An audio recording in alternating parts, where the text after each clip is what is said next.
Perkenalkan, saya Wira Solianti dari STAI Dr. Mahezet Mutakin Purwakarta. Video ini dibuat untuk memenuhi tugas mata kuliah Etika Profesi Keguruan, yang dimana saya akan melakukan wawancara mengenai etika profesi guru.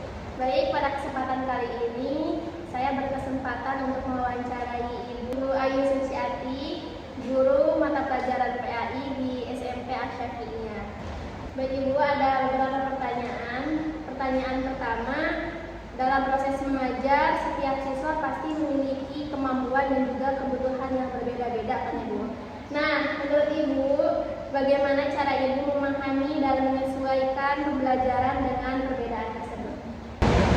Baik, untuk pembelajaran itu kan di kelas kita menghadapi banyak murid ya, dan setiap murid itu punya kelebihan dan kekurangan masing-masing. Jadi cara menghadapinya kita tidak bisa menyamaratakan metode kita atau penilaian kita terhadap murid itu sama semua, karena tentunya gaya belajar murid itu kan ada yang audiovisual, ada yang estetik ya. Nah, jadi kita harus bisa menyesuaikan pembelajaran tersebut dengan kebutuhan muridnya. Contoh misal untuk murid yang suka audio, kita mungkin dalam pembelajaran bisa menambahkan slide presentasi dan audio ya, karena mereka bisa lebih mudah ketika melihat sebuah gambar yang atau enggak dari suara. Kan ini kita kalau ada audio, gambar dan atau video lah bentuknya itu kan ada si audio terdengar. Nah, kalau bentuk PPT atau bentuk video itu kan disebutnya visual ya. Jadi terkadang anak itu perlu yang namanya penglihatan, yang kedua perlu adanya pendengaran. Nah, pendengaran tersebut dia membutuhkan visualnya juga. Ada anak yang kinestetik, yang dimana dia tidak bisa diam, jadi kita tidak bisa menyuruh dia berhenti atau stop atau diam gitu, nggak bisa ya. Jadi kita harus memahami, oh gaya belajarnya seperti ini, tapi dengan cara kita juga harus mendampingi dia sendiri tersebut. Itu sih kalau menurut Ibu ya. Baik Ibu, terima kasih jawabannya. Kemudian kita lanjut ke pertanyaan kedua, berpindah ke aspek pribadi seorang guru Ibu. Nilai atau karakter pribadi apa yang paling Ibu jaga dan selalu Ibu terapkan dalam menjalankan tugas sebagai pendidik? Yang pertama, nilai agama. Kamu itu pasti ya, karena dalam menjadi seorang guru, murid itu pasti melihat guru tersebut, lalu dia mencontoh. Jadi yang paling utama yang diterapkan itu dari nilai agama. Jadi bagaimana mereka berakhlak, bagaimana mereka bersopan santun, bagaimana mereka menjaga lisan perbuatan, itu nilainya. Yang kedua, karakter yang selalu Ibu di kelas gitu ya, pembelajaran itu pertama, karakternya tegas tapi lembut. Kenapa tegas dan lembut? Siswa perempuan itu mudah nurut, lembut bukan nurut ya. Tapi untuk murid laki-laki harus tegas tapi lembut. Itu karakter yang selalu ditanamkan. Kita kalau marah-marah kurangin ya, karena murid itu kebanyakan seusianya mereka apalagi di SMP itu mereka tidak suka gimana gitu. Apalagi zaman sekarang ya, Betul ya kayak dulu. Jadi mereka punya rasa untuk inginnya diayomi, diharu-haru, itu sih, itu nilai karakternya. Ya baik, terima kasih Ibu. Kita lanjut ke pertanyaan ketiga. Menurut Ibu, apa makna profesionalisme bagi seorang guru di zaman sekarang? Dan bagaimana Ibu bisa menjaganya dalam kegiatan sehari-hari? Menjaga profesionalisme seorang guru. Yang pertama, kita harus menjaga lisan, menjaga lisan, perkataan kepada murid.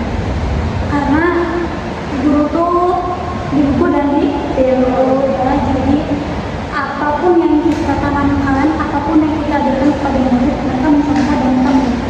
Itu salah satu profesional seorang guru itu memang kita harus sadar. Terus yang kedua harus ikhlas, dan yang ketiga harus kuat.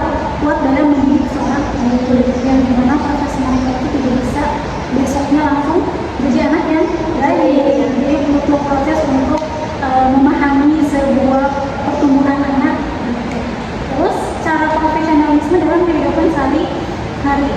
Karena sekarang digitalisasi ya, Iya. udah zaman digital, otomatis kita sering berkomunikasi melalui sosial media, WhatsApp. Mungkin dulu seorang guru itu menjaga profesionalitasnya di luar mungkin tidak terlalu terlihat oleh murid. Nah, kalau untuk sekarang menjaga profesionalnya sangat intens ya. Yang pertama dalam media sosial kita harus tidak boleh mengupload yang aneh-aneh ya, karena pasti murid melihat atau orang tua murid gitu. Terus yang kedua dari cara berpakaian, biasanya yang penting sopan, jangan sampai berpakaiannya tidak mencerminkan seorang guru dalam kehidupan sehari-hari. Terus dalam bersosialisasi antara tetangga tangga maupun teman, yang dimana kita harus mencerminkan seorang guru, karena seorang guru bukan menjadi sekolah tapi di luar juga di luar sekolah itu sih. Oke, baik Ibu, makasih. Pertanyaan keempat terkait strategi pembelajaran. Apa strategi yang bisa Ibu gunakan agar pembelajaran menjadi lebih aktif, menarik, dan mudah dipahami oleh siswa? Biasanya Ibu menggunakan PJJ berbasis produk atau proyek. Kenapa? Karena di pertemuan pertama itu kesempatan peserta didik untuk eksplor materi. Kita memberikan kesempatan peserta didik untuk mengeksplor materi, lalu kita evaluasi lagi, lalu kita cek lagi apakah materinya sesuai dengan yang ada di buku paket atau yang sudah kita janjikan. Setelah mereka mencari sumber materinya sudah pas, sudah sesuai, sudah benar, di pertemuan kedua barulah kita akan membuat suatu produknya.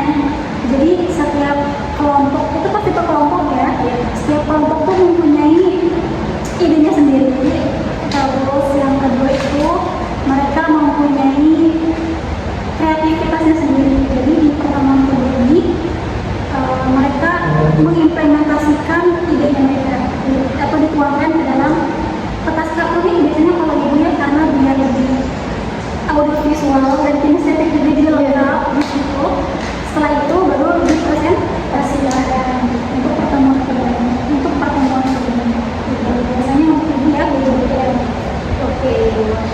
Sebagai penutup ya Bu, apa motivasi dan juga strategi yang ingin Ibu sampaikan kepada kami para calon guru agar bisa menjalankan profesi dengan baik juga beretika di masa depan?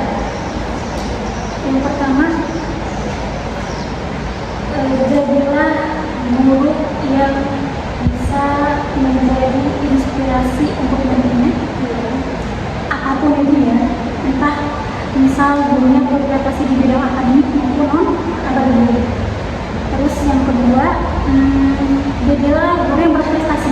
Maksudnya berprestasi itu aktif di berbagai bidang. Jadi tidak nyatok mengajar saja, Tidak fokus satu jadi ikutlah upgrade lagi dan segala macam. Karena itu untuk ilmu di ilmu tersebut muara airnya kepada murid. Terus yang ketiga, dalam menjadi seorang murid harus ikhlas, tidak benar. Dan yang keempat,